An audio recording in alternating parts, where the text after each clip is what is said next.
Well, hello everybody and happy Friday to you. It is a beautiful day. It was a little bit warm day, but we're in Brookville, Ohio, where we have just played Division III Brookville High School and have come out with a 7-6 very hard fought battle. Craig is with me today. He kept our game changer. What did you see out there today? Real good play. A few hits from both teams. Dayton Christian had 9 hits today, and scattered them around, built a lead, held on at the end, and that's all that matters. As long as you outscore the opponent, it doesn't matter how you get there. Well, the team with the most toys at the end of the game wins, that's right? All right, right. That's exactly right. So Ryan pitched a great game today, and we're proud of him and how he was able to do. He gave everything he had. I think he threw 100 pitches. Exactly, or 100 on the nose. Yep. 100 on the nose. Played shortstop. Got an at bat over here too, and.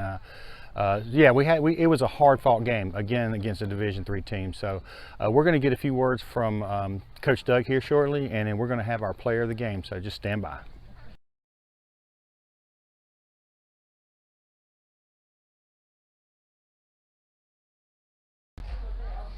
Well, hello everybody. We got Coach Doug back with us. Coach, this was a hard-fought game, man. It was a nail-biter all the way down to the very end. Ryan pitched well. We had some pretty good defensive plays out there. What did you see? Yeah, so obviously Brookville's really good. I mean, just this week alone, they beat Versailles in Miami East. They're in the district semifinal on Monday against Indian Lake. They're really good. Chuck Harlow he was at Northmont when I was in elementary school at Northmont. He was there a very long time, and obviously one of the winningest coaches in state history. Came to Brookville, calls it his retirement job. And obviously he's a phenomenal coach. He's fun to compete against. I'm glad he invited us out today so we could come play, and our guys battled. Well, they did battle. I'll tell you what, they got some big sticks in that lineup over there. Oh yeah, they're phenomenal. The reason they're so good is the reason they're in the district semifinal in D3. Ryan neutralized them. Ryan was awesome for 6 innings. He fought. Threw 100 pitches, probably the most I've let a kid throw all year, I'm guessing. But it was, if it's his final start on the mound, let him go fight, right? Absolutely. Offensively, we did a lot of good things. So that was real good. Got the bunts back in the game, in the action there, right? When you get a base hit and you get to first, you can do those things, that's right? So that's right. It was a great job. Our guys played the team game today. That's a really good win. Yeah, it was good. Isaac got down 2 suicide squeeze bunts, and they were just perfectly placed. Yeah. Luke went 3 for 3. I think Isaac got hit by another pitch. I mean, what else is new there, right? I think he leads. I think he leads in Major League Baseball in hit by pitch. I'm not real sure. What did you see over there stat-wise that you have for Coach? A lot more offense today than the other day. Always good to have. Gave Ryan looks like a little bit of a cushion to start, and held on at the end. I mean, the bunts came in huge. Couple insurance runs there at the end. Yeah. That's our brand of baseball. Find a way to first, be selective, drive the ball. Thought early in the game we forced some stuff. We were in great counts, and we got ourselves out. Multiple kids did that, 4 to be exact. They were on my index card. We talked about that in the huddle. You can't get yourself out. Pitchers are good enough. Yeah. So we just got to be better in sheet counts on Monday night. Obviously, we played Cedarville early in the year, but yeah, the approach at the plate was much better today. We had a hitting practice yesterday. That's all we worked on. We'll probably do the same thing tomorrow, but it'll be more of an inter-squad style.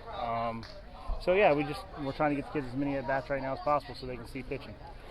The cool thing is that we go back to the conversations that we've had where people kept asking you, what are you going to do with all those graduating seniors?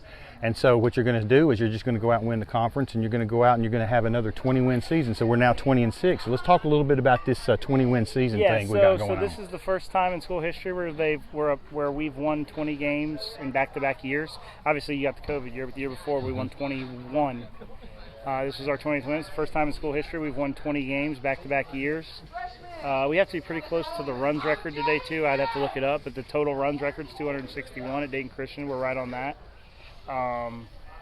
These guys, they're phenomenal. They battle. Ryan, with his senior class of 1, becomes the winningest class in school history because he got his 59th win in a DC uniform today for the 21 class, so that's really, really good.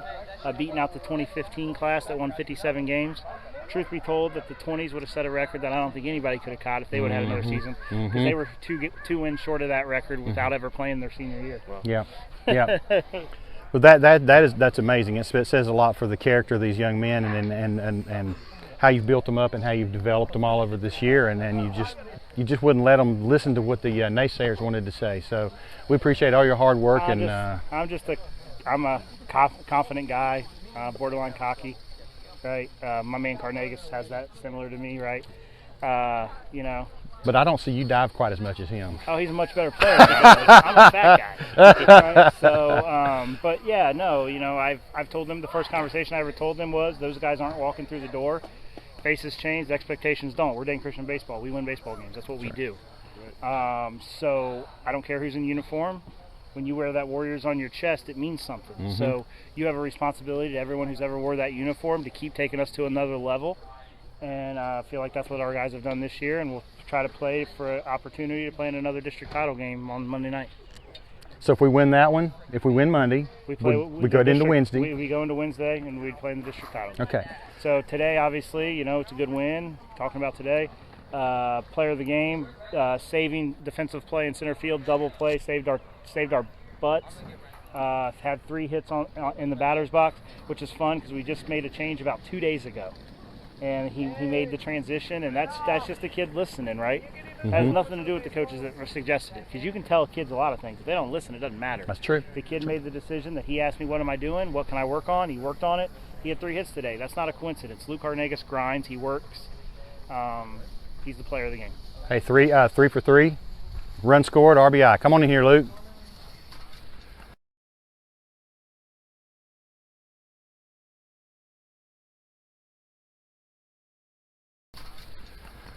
Luke, you've been the POG a couple of times, right? Okay, but you were pitching. This time, it's offense, it is hustle, and it's saving the game. That saved the game for us, because when I saw you make that play, I said, "Oh, that dude at second base is dead." So tell me, as the ball's coming out to you, was it coming out to you knuckleball? Was it coming out to you regular? What was going on in your mind as you saw the ball approach you? I just thought I had a chance. It was coming down. It was going to the ground, so I knew how to get really low. I didn't think I had a chance if I went head first, so I went low. If it did bounce, I could get to it still, because I didn't want the guy to get to second to get another run in. So luckily I got to it, hung up a tad bit longer than I thought it could, and made the play. Well, so a couple of things about that play is that it not only was it stopped the tying run from scoring, it kept the winning run off the base, and then of course we come up and Nate's able to strike out the final batter. What you got over there, Craig? Coach talked a little bit about a swing change a couple of days ago. You want to talk a little bit about that and what obviously provided results today, but what you've been working on? Oh yeah, so I struck out in the game the other day, and I didn't know what happened. I swung 3 great swings, swing and misses, and I walked back to the dugout and I was like, "Coach, what do I do? What did I do wrong?" And he told me I didn't step with 2 strikes because I fouled off the first one and I struck out on the second pitch. So I knew I had to make a change. I knew I had to get back in my approach, and came out here today, decided I was going to change things up, go 2-strike approach every single swing, and got 3 hits. Great.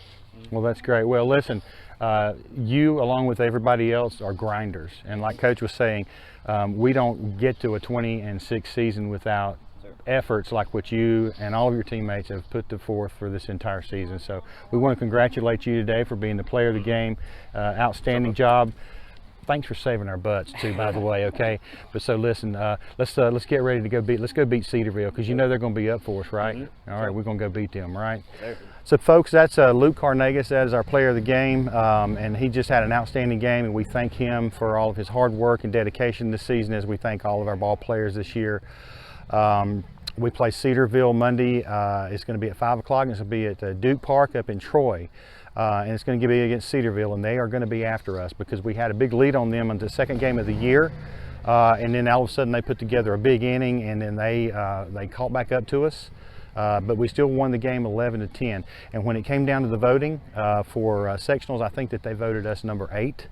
So they don't respect us a lot. So I got a feeling that Coach is going to have a little something to say about that. So we're going to be prepared for Cedarville. We know we're going to probably get their very best shot. We're going to get their best pitcher, so we got to be prepared for that. So until then, I'm Dale. This is Luke, our POG, and Craig. And Craig. And until Monday night, we will see you, and we are out.